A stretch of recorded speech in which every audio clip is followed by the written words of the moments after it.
श्रोते हो, नमस्ते. आपल्या सर्वांना शुभ दिवस.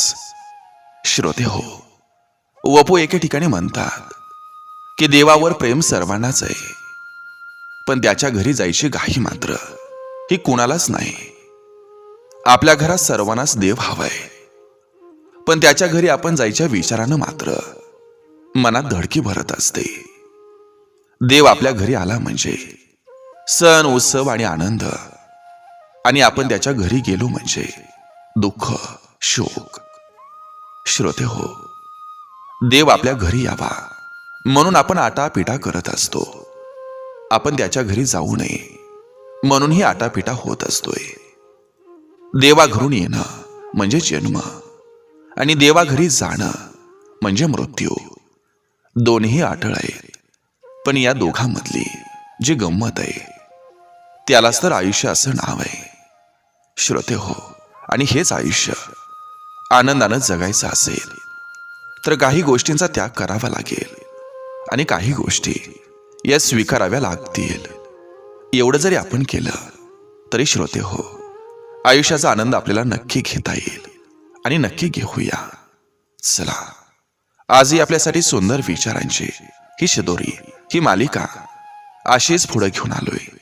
चला, करूया सुरुवात सुंदर विचारांना, सुंदर सुविचारांना.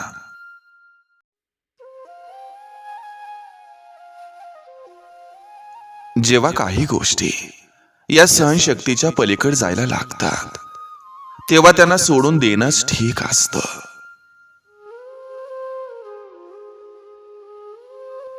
आयुष्यात कुणाचाच प्रवास सोपा नसतो, म्हणून स्वतःची तुलना इतरांशी करू नका. कारण ज्याला ठेच लागते त्यालाच त्याच्या वेदना माहीत असतात.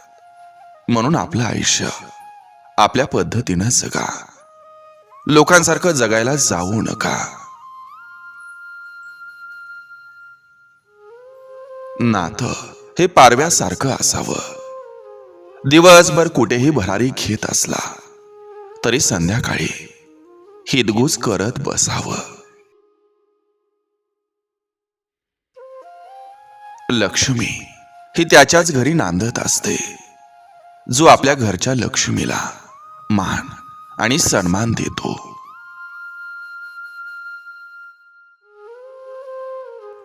जसं योग्य पत्नी, योग्य सून मिळणं महत्वाचं असतं, तसंच मुलीला सामावून घेणारं योग्य सासरही मिळणं तितकंच महत्वाचं असतं. या जगात असा कोणताच व्यक्ती नाही की ज्याला दुःख नाही, पण त्या दुःखाला विसरून जो आनंदात जीवन जगतो तोच खरं आयुष्य जगतो. आयुष्यात जर खुश राहायचं असेल तर हसण्याचं कारण शोधत राहा. जगण्यासाठी संघर्ष नसतोच, संघर्ष असतो तो स्वतःच्या अस्तित्वासाठी आणि फक्त स्वाभिमानासाठी. पैसा हा ज्यांच्या जवळ नाही त्याला काहीच किंमत नाही, आणि ज्यांच्याकडे आहे त्यांना कोणाची किंमत नाही. जिव्हाळ्याचं प्रमाण हे गाठीभेटीच्या संख्येत मोजता येत नसतं. दुःखाला थोडंसं आपलं करा, मग होणाऱ्या वेदनाही हळूहळू ओळखीच्या होऊन जात असतात.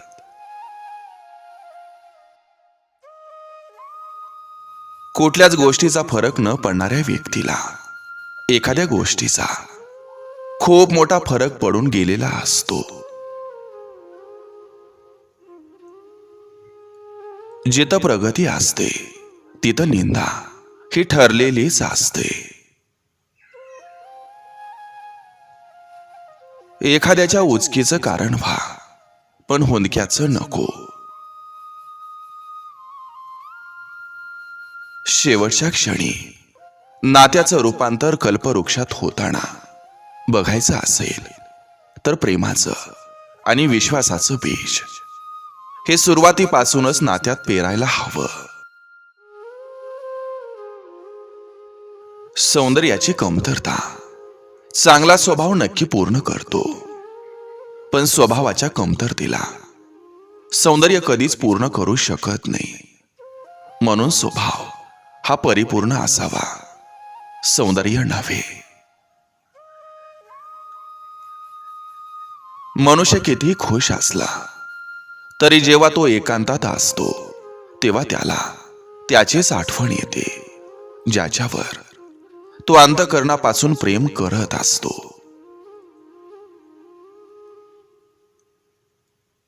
छोट्या गोष्टी मनात ठेवल्यानं मोठी नाती उद्ध्वस्त होत असतात. नात्यात एकमेकांच्या चुकांचा हिशोब ठेवू लागलात की नातं संपायला वेळ लागत नसतो. स्वतःचं मन शांत करता आलं की सगळं गोंधळ आपोआप शांत होत असतात. बऱ्याचदा आपल्या आयुष्यात काही नाती अशी असतात की त्यांना कुठल्याच नात्याच्या नावात बसवता येत नाही, पण त्या व्यक्तीसाठी एक हळवा हृदयात आणि पापणीआड कायम राखीव असतो.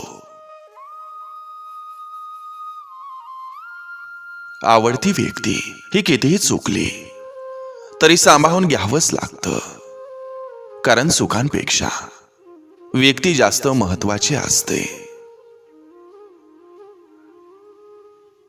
मोठा विचार कराल तरच मोठं व्हाल, अन्यथा ज्या वातावरणात राहता त्याची सवय होऊन जाईल आणि तेच तुमचं जग होईल. एका वेळेला एकच साधता येतं, स्वतःचं सुख नाहीतर दुसऱ्याचं मन. नात्यातला गोडवा टिकून ठेवायची जबाबदारी ही दोघांची असते, एकाची नाही.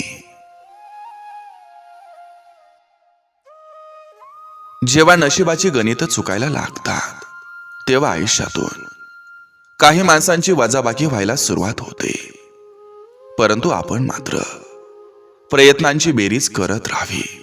कोण जाणे, एखादा भागाकारच आपलं नशीब बदलेल आणि सुखांचा गुणाकार आपल्या पदरी पडेल.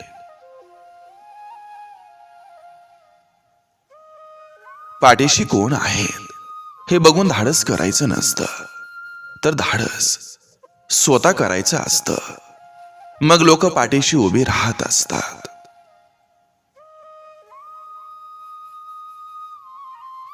समोरच्याला कदर नसताना त्याच्याशी चांगलं वागणं म्हणजे मूर्खपणा.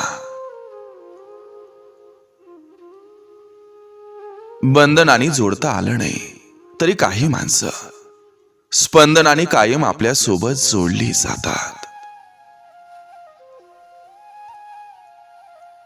जळणारे आणि छळणारे यांचं कधीच भलं होत नसतं, कारण ते स्वतःचा वेळ लोकांचा शाप मिळवण्यातच खर्च करत असतात.